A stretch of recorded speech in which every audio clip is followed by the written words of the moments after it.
Lunchtime, crispy buntot naman to. Binili ko to sa Tuna Republic, malapit dun kung saan ako sa nag-gym.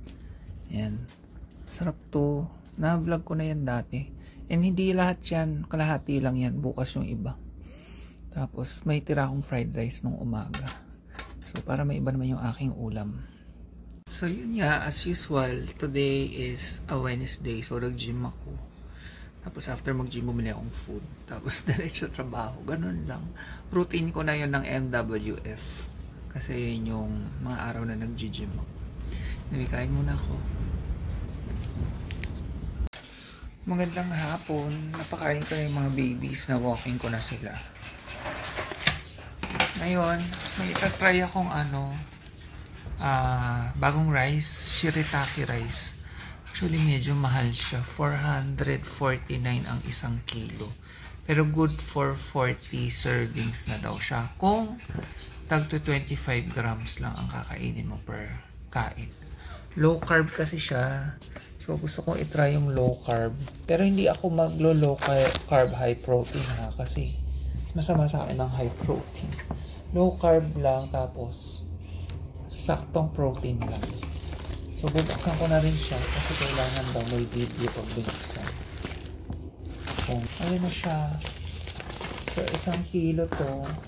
2 kilo yung binili ko para sulit sa shipping. Actually, free shipping naman pala. Para hindi na lang ship ng ship. 2 na agad yung binili ko. Tapos, ang maganda pa dito, hindi mo na siya kailangang iluto. Ibababad mo lang siya sa kumukulong tubig. Kunyari nagpakulo kang tubig. 1:1 daw. Ibababad mo siya. Kung 25 grams, 25 grams din yung boiling water. Tapos after 15 minutes, tatakpan mo siya. After 15 minutes, luto na. So makakatipid din kami sa kuryente. Ako lang pala kasi hindi ko alam kung gusto ni Mahal to. Ayan siya. Shirataki rice. Good morning. Maulap today. Parang hindi summer At ang lamig-lamig ng hangin. Habang kami nag-walking.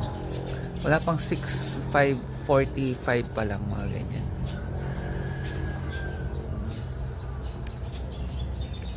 Sana magtuloy-tuloy itong ganito makulimlim na panahon today. Kasi kahapon napakainit. Akala ko shit, summer na talaga. Tapos bigla ngayon ganito na naman. Tapos malamig na naman yung hangin. Yung mga nakaraang araw, hindi na malamig yung hangin. Ngayon, ang lamig na naman.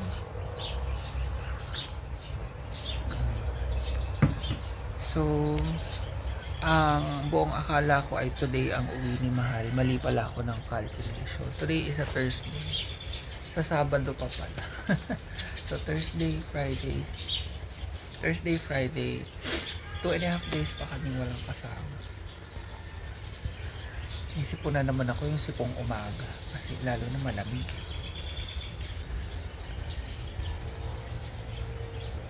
Nagsundi ako ng candle. Yan pa yung binili ko dati sa Bath and Body Works. Tagal na. Marami naman kasi sila. Tsaka malaki. Mag-work na ako at 6:47. So, tapos na silang mag-walking tsaka kumain. Pero ako, mamaya pa ako kakain kasi nag-fasting ako. 8 AM pa ako dapat kakain. So, may 1 hour 13 minutes pa. Yes, back to fasting ako. More on health benefits kasi. Kaya gusto ko ulit mag-fasting. Tsaka syempre yun, nakakatulong din siyang mag-lose ng weight. Anyway, work na muna ako. Mamaya kakain ako. Kakainin ko for breakfast yung tira kong ulam kahapon ng tanghali. Yung crispy buntot tuna. Tapos try ko yung shirataki rice. Tingnan natin. So mga 7:45 pa lang ibababad ko na yung shirataki rice. Kasi 15 minutes daw siya ibabad sa boiling water. Tingnan natin. At umulan na nga po ng malakas. Buti na lang hindi laba dito din. At tapos na kami mag-walking ng umulan.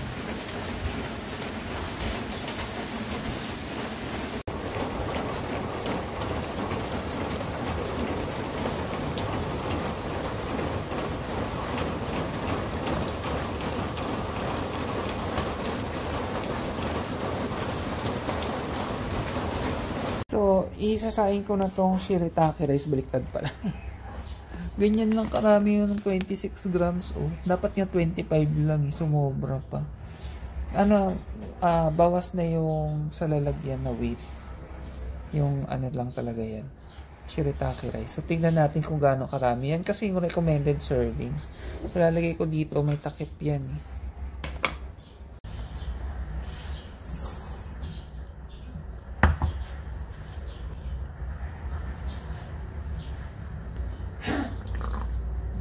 Ganyan lang kakunti yung 25 grams. May ganito yung kutsara, oh. Parang isa't kalahati or 2 kutsara lang. So, lumalabas yung isang serving na ganyan ay mga 11 something pesos. So, lagay na natin sa 11.50. So, kung dodoblehin ko yan, mga 23 pesos. So, kaya siguro 50 grams per kain. So, kung 2 beses ako mag-rice sa isang araw, 100 grams. So, magkano yun? 46 pesos per day. Medyo mahal din, ha? Pero, yun yan, low carb siya. Hindi ko alam kung makakaya ko. Trinay ko lang naman, eh. Kasi nga, gusto ko mag low carb. So, tingnan natin. This is the first day. And, medyo natikman ko na siya kanina. Masarap naman. Lasang rice na siya. Ay, yun para siyang rice. Hindi ko pa nga lang masyadong kabisado yung tubig, yung hindi siya 1:1 eh, kasi kagaya nito, medyo dinamihan ko. Okay yung consistency sa akin. Kailangan kung ganito lang karaming rice, maraming gulay. Para mabubusog pa rin ako. Anyway, breakfast muna ako. 18 hours ako nag-fasting. At yung pang break ko ng fast ko. Yung tirang tuna na buntot. Tapos may vegan longganisa. Kain muna ako. Meron din akong coffee. But first coffee yung 1 liter. Pang 3 araw na siya ngayon. Hindi pa ubos. In fairness, nabusog naman ako. Kumuha pa nga ako ng frozen na blueberries. Kala ko kasi gutom pa ako. Pero busog na ako. Siguro nasanay na rin kasi yung tiyan ko dahil nga 18 hours ako nag-fasting. Madaling mabusog. Di ba ganun yun? Dapat hindi siya mabibigla. Pinakita ko kay Mahal. Sabi niya, ay ang konti. Pero feeling ko, kaya mga yun nga, 100 grams per day.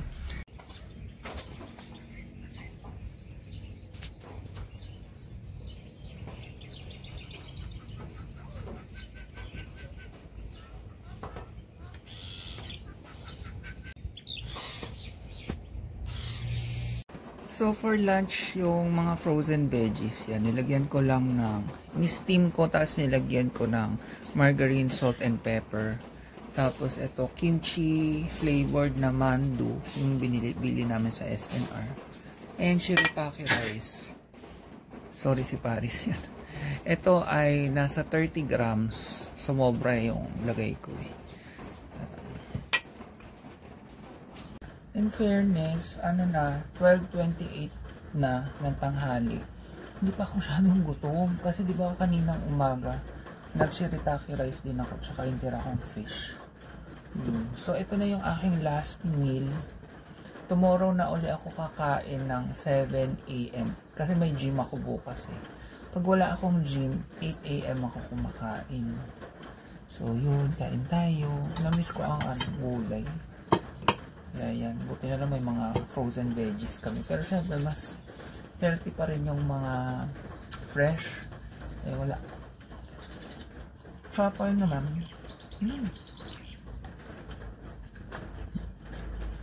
Gulay pa lang, solve na ako. Hindi na ako magsasawsawan sa dumpling para less sodium. Kasi kanina umaga yung fish, sinawsaw ko na sa toyo mansi. Para bawas sodium tayo today. Ang saya kumain kapag nagpa-fasting, promise.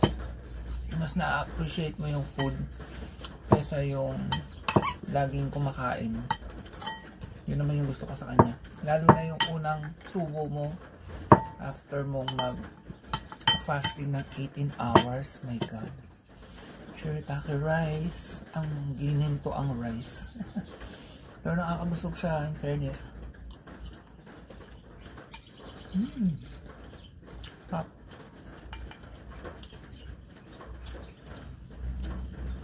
Konti-konti lang ang subo sa rice kasi mahal siya. Pero masarap. Lahang rice talaga siya. Good morning. Today is a Friday. TGIF. Pero may work bukas. So hindi rin naman TGIF. And tomorrow nandito na si Mahal. So may kasama na kami. Pero ano pa yun? Mga hapon pa yun. Late afternoon. Minsan nga mga 6 PM na rin. So breakfast muna ako at meron akong gym today. For breakfast, ito pa rin yung ating shirataki rice. Ganito karami yung 25 grams as in. Ayan. Pero nakakabusog naman siya. Tapos yung tira kong ulam kahapon na tawag dito, mandu. Ito yung bangus sausage. Tapos nagprito ako ng pusit. Na-miss ko yung pusit. And coffee. Hindi ko pala ito uubusin. Hindi ko kaya ubusin yan. Lalo na yung sausage. Titira ko yung sausage. Kalahati lang kainin.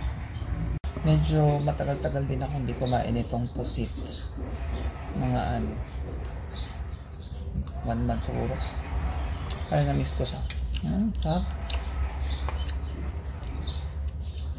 Tapos ang kain sa shirataki rice, unti-unti lang.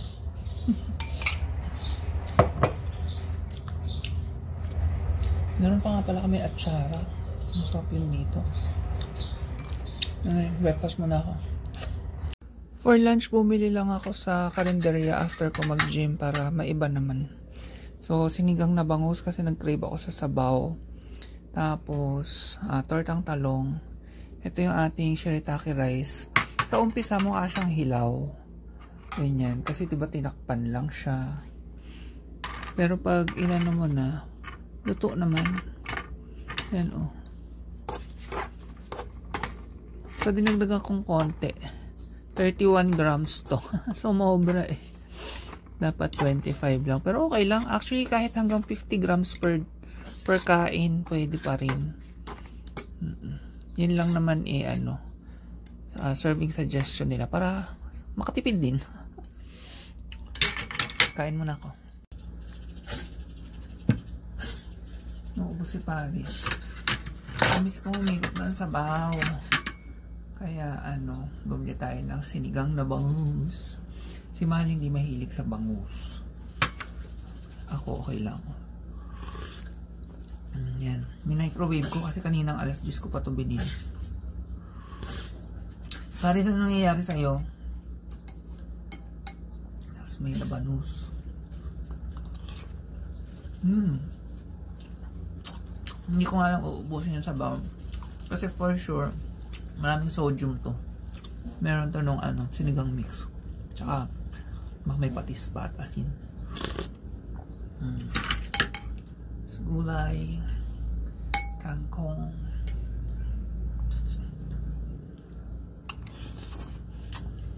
Tapos may tortang talong pa ako, no?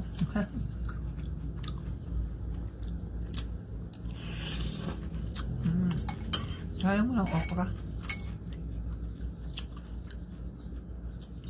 At saan may okra? Patayang konting torta para makapag-rice. Hihimayin ko pa yung yung isda. Nag-work pa naman ako.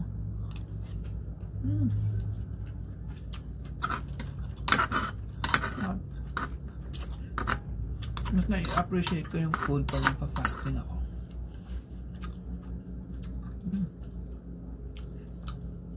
Gulay-uli.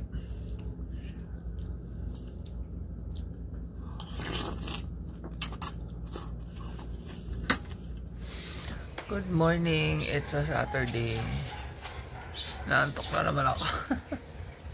Kaso may trabaho pa ako kahit Sabado. Pinuwalking ko na yung mga yun.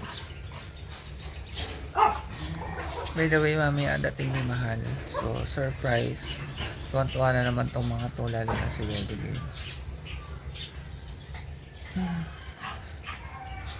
Bukod sa magtatrabaho ko today, maglilinis ako. Ang tingnan yung dumi-dumi na.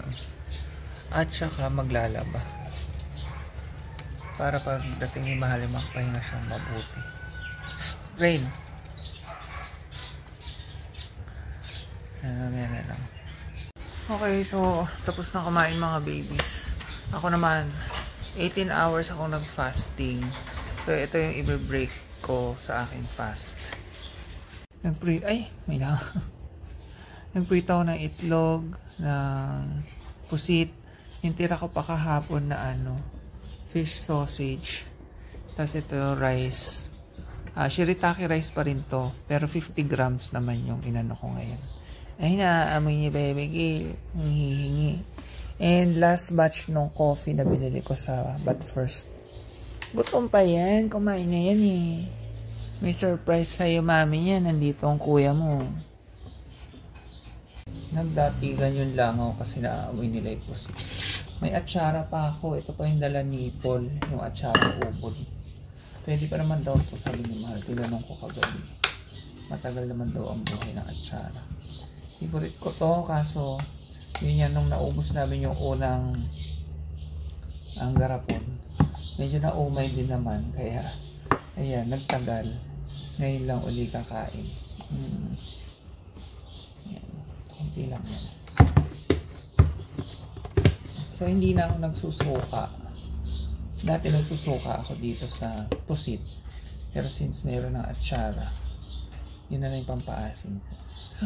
Yung unang subo after mag-fasting ng 18 hours, yun yung heavenly.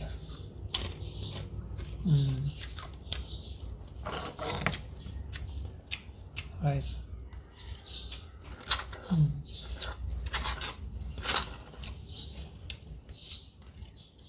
Natapos na ako maglinis.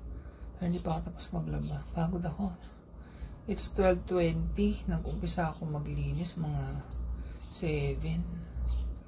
And hindi naman yung OA na linis ang ginawa ko, pero grabe, nakakapagod. Hindi ako kakain ng lunch. Although, kumain naman ako ng blueberries, tapos inom ako ng Dutch meal. Kasi nga, pagdating ni Mahal, maraming food. Mga 4 or 5 yun nandito eh. So, mga 6 makakakain naman na kami. So, wala munang, dapat hanggang 2 lang ako kakain ngayon dahil nga sa fasting ko. Gagawin ko, i-delay ko na lang yung breakfast ko bukas. Kahit mga 9 or 10. Ganyan. Ayun, mag-work muna ako. Yan may work pa ako. Nakaabang sila. Kala mo alam eh. Padating na si Mahal, nasa bypass na. Wait lang. Saan ako muna ipinto. Baka ko siya. Pag kasi pinakawalan ko agad yung mga yan. O ang gulo-gulo. Mahirap lumabas, pasok ng gamit dito sa gate. Kaya dyan muna sila sa loob. Sarado muna dito. Ibigan dyan na. Itong padating na Pius. Siguro. Dito naman. I'm excited. Teka. Baka ihian. Hoy, ihian mo. Huli ko lang si Paris. Ay, tuwan-tuwa ako. Bebigil. Ang tuwa yan. So, as usual, marami pagkain. Yung nagsabi nga pala sa amin na try namin yung Eurobake. Ayan na. Thank you. Nakalimutan ko kasi yung nagsabi.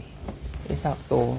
Dumaan sila sa Malolos. Dumadaan kami doon sa ibang area na pinupuntahan namin. Okay.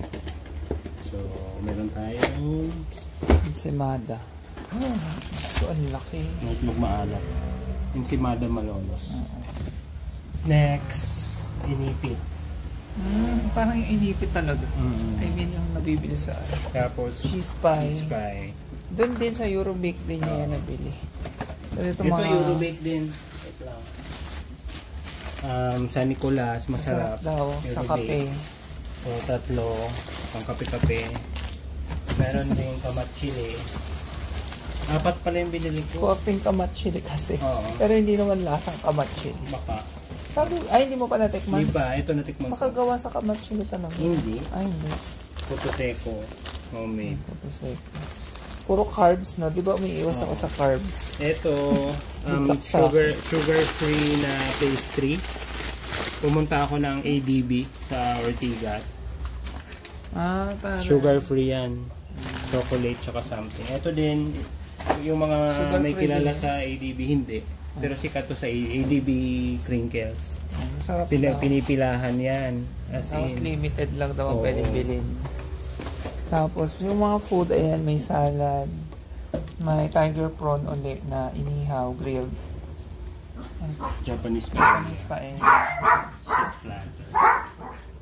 Gambas. Ang konti ng gambas. Parang mas marami yung serving dati. Ganun kasi nga. Cheese platter. Yun. And may fruits. Kain na kami. Hindi talaga ako nag-lunch para dyan kasi alam ko maraming carbs. Ay, spoiled naman yan. Kain na kami. Yung itsura niya pag walang takip. Kain na ko yung salad. Tapos bukas mag-food trip na naman kami kasi pupunta kami. Nabalik kami Las Bañas.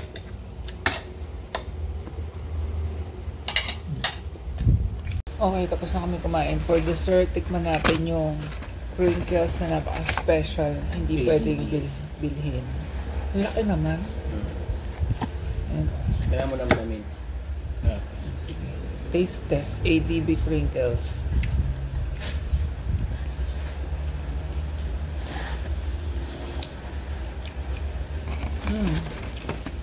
Masarap nga. Yung ano niya, chewy. May pagka-brownies. Yung ibang crinkles kasi matigas. Ito ang soft. Sarap. Pero parang brownies lang siya sa akin. Mamait-mait. And Hindi siya yung typical na crinkles. na matigas. Matamis lang. Kami? Kasi may sugar yung labas.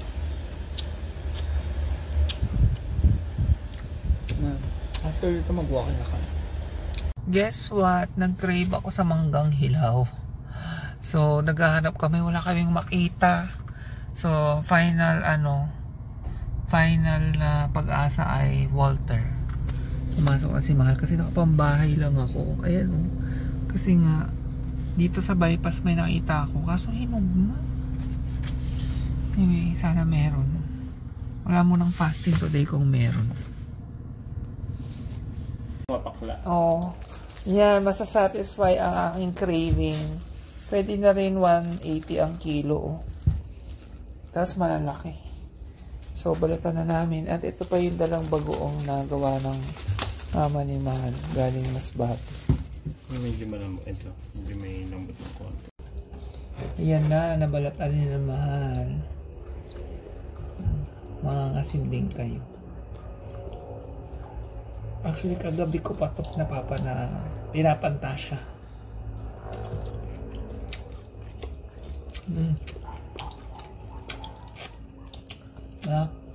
Asim.